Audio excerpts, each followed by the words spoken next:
আসসালামু আলাইকুম বন্ধুরা, কেমন আছেন? আলহামদুলিল্লাহ, আমি ভালো আছি। আজকে বাছুরগুলোকে অনেকদিন পর গোসল করালাম। আমার খামারে মোট 23টা বাছুর আছে, তার মধ্যে 12টা বাছুর আমি অন্য একটা শেডে রাখি।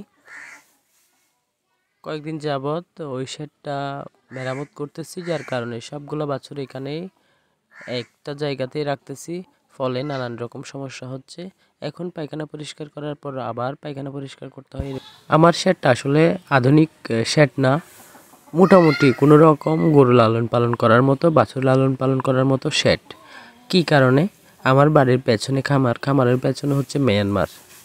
আপনি কল্পনাও করতে পারবেন না, আমার খামার থেকে মিয়ানমারের দূরত্ব 100 গজের বেশি হবে না। গতকাল মাঝরাতে ঘুম ভেঙে গেছে, এত বেশি গোলাগুলি হচ্ছিল, এত বিকট শব্দে আওয়াজ হচ্ছিল বোমার, আপনি কল্পনাও করতে পারবেন না। এই তো আমি যখন গরুকে গোসল করাচ্ছি ঠিক কিছুক্ষণ আগেও বিকট শব্দে বেশ কয়েকবার বোমা বিস্ফোরণের শব্দ শুনেছি। যাই হোক, যেহেতু বাড়ি একদম সীমানার কাছাকাছি, অনেক সমস্যাই থাকবে। মিয়ানমারের অভ্যন্তরে আরকান বাহিনী বনাম মিয়ানমার মিলিটারির সাথে তুমুল সংঘর্ষ চলতেছে। শুধুমাত্র আরকানেই চলছে এমন না, পুরো মিয়ানমারেই বিদ্রোহী গোষ্ঠীগুলোর সাথে মিয়ানমার মিলিটারির চরম লড়াই চলতেছে। যাই হোক, সে কথা বাদ দেই, আসি কাজের কথায়। আপনি মনে করেন যে আমার শেডটা আধুনিক না। হ্যাঁ, আমার শেডটা আমি মনে করি আধুনিক না। আর তাছাড়া আমি চিন্তা করি যে সবসময় আমার ইনভেস্টমেন্ট আছে 5 লাখ টাকা। আমি যদি শেড নির্মাণ করতে 5 লাখ টাকায় খরচ করি, তাহলে পরে আমি শেড নির্মাণ করার পর কীভাবে গরু কিনবো?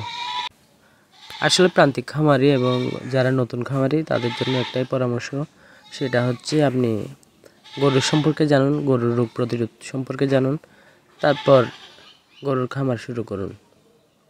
আপনি অনেক বড় সফল খামার শেড দেখে স্বপ্ন দেখছেন যে আপনি ওরকম একটা খামার করবেন। হ্যাঁ, আপনি শুরু করবেন, কিন্তু আপনি যে টাকা দিয়ে খামার করবেন সেই টাকার মূল ইনভেস্টমেন্ট যদি শেড নির্মাণে চলে যায়, তাহলে আপনি পরে গরু কিনতে পারবেন না। যাই হোক, সব কিছুতে শূন্য থেকে শুরু করতে হয়। আপনি আস্তে আস্তে খামার করেন, যখন দেখবেন যে আপনার প্রফিট হচ্ছে, আপনি জানতেছেন, বুঝতেছেন কীভাবে খামার করলে লাভ হয়, কী করলে কী হয়, সব কিছু যখন জেনে যাবেন, আপনার এক্সপিরিয়েন্স, আপনার কাজ, আপনার প্রফিট, আপনার খামার সামনে আপনি চলে যাবে। আপনাকে স্বপ্ন আর দেখতে হবে না, সব কিছু বাস্তব হয়ে যাবে। আজকের ছোটো খামারটা একদিন বড় হবে, তবে কঠোর পরিশ্রম এবং জ্ঞান দুটাই গুরুত্বপূর্ণ। আমি গরুগুলোকে ভিজিয়ে দিচ্ছি এবং রাখাল ডলতেছে। যখন সব কিছু হয়ে যাবে তখন আবার পানি দিয়ে সুন্দরভাবে পরিষ্কার করে দেব। প্রতিটি খামারিকে চিন্তা করতে হবে, আপনি শুধুমাত্র খামারে টাকা ইনভেস্ট করেই বাড়িতে বসে বসে ঘুমাবেন, আর ঈদের সময়, কোরবানির সময় আপনি মোটা অঙ্কের টাকা পাবেন, এই হিসাবটা বাদ দিন, এই চিন্তাটা বাদ দিন।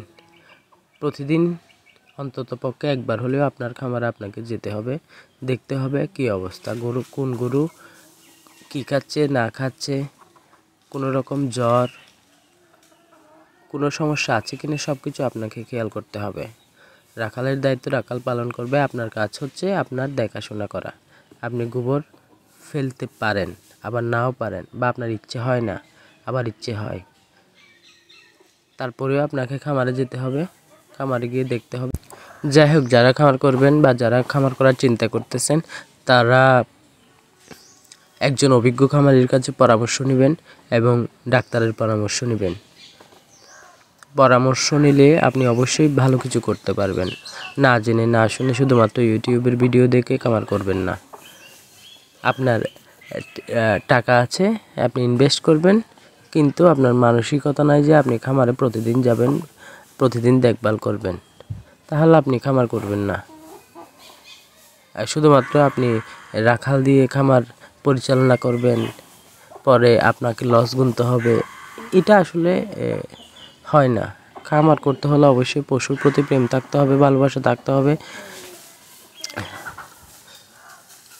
খামার মূলত এই ইনভেস্টমেন্ট, আপনার পরিশ্রম, আপনার জ্ঞান এবং পশুর প্রতি ভালোবাসা একটা সফল খামারের মূল জায়গা।